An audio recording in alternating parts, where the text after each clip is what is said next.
건축 분쟁은 공사하자로 인한 손해배상, 지체상금, 공사대금 청구가 대표적이라 하였는데요.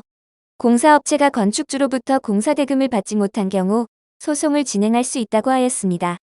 또 공사하자로 인한 손해배상은 큰 피해를 입었다고 주장하여도 하자 감정 절차에 따라 더 적은 금액으로 판결될 수 있다고 하였죠. 이때 법원은 감정인을 선임하여 하자 부분을 명확하게 하여 감정이 이루어질 수 있도록 하고 있다고 하였습니다. 더불어 공사도급 계약서를 자세히 살피지 않거나 구두로 진행하면서 문제가 되는 상황이 생길 수 있다고 하였는데요. 건축 분쟁 소송으로 이어질 경우 상당한 기간과 분쟁이 일어날 수 있으므로 주의해야 한다고 하였습니다. 시공사와 건축주 사이에 일어날 수 있는 여러 가지 상황을 서류로 작성해 두는 것이 좋다고 하였죠. 계약서에는 대금액, 지급일 공사 착수 시기, 공사 내용, 지급 방법 등을 상세하게 기재하는 것이 바람직한데요. 품질이나 마감재 등 특별한 조건이 있다면 세부적으로 명시하여 문제를 피할 수 있다고 하였습니다. 또한 상세 항목이 있다면 수량과 단가를 명확하게 하여 내역서를 첨부해야 합니다. 공사가 지연될 경우 하자담보 책임 및 지체상 금약정에 관한 조항도 추가하는 것이 좋다고 하였습니다.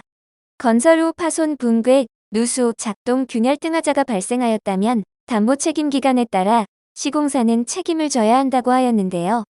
작업 문제로 인해 하자가 발생하였다는 점을 인정받을 수 있도록 증거를 확보하여 손해 발생을 입증해야 합니다. 하지만 올바른 방법으로 대비하여도 다양한 건축 분쟁이 발생할 수 있다고 하였는데요. 공사대금을 받지 못하게 되면 내용 증명을 보내 심리적으로 압박할 수 있다고 하였습니다. 더불어 가처분 다음 일을 진행하거나 대금 지급 명령이 내려진 이후 2주 이내에 이의 제기가 없다면 집행권원을 얻어 공사대금을 상환받을 수 있다고 하였습니다. 사례를 살펴보겠습니다. 김 씨는 박 씨로부터 하도급 의뢰를 받아 공사를 시작하였다고 하는데요. 추가 공사에 관한 내용은 상호 협의 이후 지급받기로 약속하였다고 합니다. 하지만 박 씨는 수긍할 수 없는 논리를 내세우며 추가 공사 대금에 대한 부분을 이행하지 않았고 김 씨는 상당한 금액을 받지 못하였다고 합니다. 경제적 타격을 입게 된 김 씨는 계약서를 작성하지 않았기 때문에 증거 자료를 내세울 수 없었다고 합니다. 명확한 근거 자료가 없다면 건축 분쟁 소송에서 불리할 수 있으므로 구두 협의를 진행한 김 씨는 억울하였다고 하는데요. 법률 대리인은 증인을 확보하여 진술하였고 계약서를 작성하지 않았다는 사실을 이용하여 추가 공사대금을 지급하지 않고 있다는 점을 증명하였다고 합니다. 사안에 맞는 전략을 세워 대응하여 김 씨는 받지 못했던 대금을 모두 받을 수 있었다고 합니다. 건축 분쟁은 첨예한 대립이 이어질 수 있는 사안이기 때문에 철저한 대비가 필요하다고 하였는데요. 법률 지식이나 건설 실무에 대한 경험이 부족하다면 해결에 어려움이 발생할 수 있다고 하였습니다. 또한 주장하는 사실을 입증하지 못할 경우 억울하게 책임을 져야 할 수 있으므로 법률 대리인의 조력을 구하여 사건을 준비해야 합니다. 만약 소송이 부담스럽다면 조정제도를 이용해 볼 수 있다고 하였는데요. 많은 경비를 들이지 않고 이른 시일 내에 갈등을 해결할 수 있다는 메리트가 있다고 하였습니다. 조정위원회는 설계, 균열, 진동, 조망권, 일조권, 시공 책임, 인허가 등 다양한 분쟁을 조정하여 문제를 해결할 수 있다고 하였습니다. 관련 자료와 신청서를 위원회에 제출해야 하고 60일 이내에 건축 분쟁에 관한 해결 방안을 구할 수 있다고 하였습니다. 또 다른 사례를 살펴보면 상가 건물을 소유하고 있던 강 씨는 시공사의 공사 이후 건축물 균열, 지하층 누수 등 여러 피해가 발생하였다고 하는데요. 강 씨는 해결을 요구하였고 시공사는 보수공사를 진행하겠다는 각서를 작성하였다고 합니다. 하지만 기일이 다가왔음에도 보수공사를 진행하지 않았고 강 씨는 시공사를 상대로 조정 신청을 진행했다고 합니다.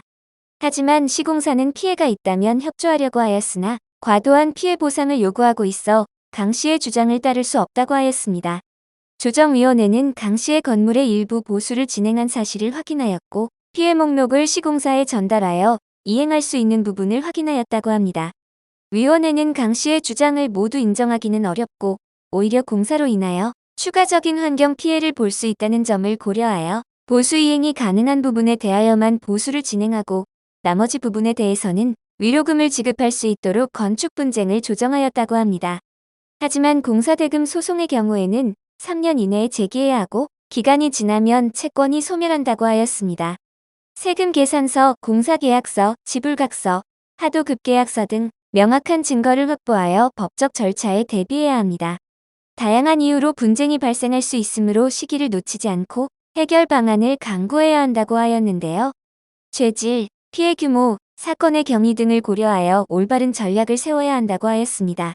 또한 소멸시효가 길지 않다는 점을 유념하시고 기간 내에 소송이 이루어질 수 있도록 신속하게 대처해야 합니다. 소송 유형에 따라 상이한 전략을 세워 대응해야 하므로 부동산 관련 전문 변호사의 조언을 구해 준비하는 것이 바람직하다고 하였습니다. 해당 문제는 공사 일정이나 관련 공사업자에게도 상당한 피해를 줄 수 있으므로 변호인의 도움을 구하여 유리한 결과를 이끌어낼 수 있도록 해야 합니다. 소송을 진행하기 전에는 내용 증명을 전달하여 법적 절차를 진행하겠다는 의사를 통지하는 것이 좋고 사안에 따라 가처분이나 가압류와 같은 보전 처분을 준비해야 한다고 하였습니다. 감정적 호소는 재판 결과에 긍정적인 영향을 줄 수 없으므로 진술 내용을 뒷받침할 수 있는 근거 자료와 올바른 법적 절차를 진행해야 합니다. 그렇기 때문에 문제가 되는 내용을 올바르게 검토하고 올바른 증거 자료와 논리 정연한 진술을 준비하는 것이 중요한데요. 재판부에서 인정할 수 있도록 다양한 판례와 법률 내용을 검토하여 대비 전략을 강구해야 합니다. 첨예한 분쟁과 갈등이 일어날 수 있으므로 법무법인 AL의 올바른 솔루션을 받으셔서 원하는 결과를 얻으시길 바랍니다. 하단 이미지를 통해 비용 없이 AL의 대표 변호사와 상담이 가능합니다.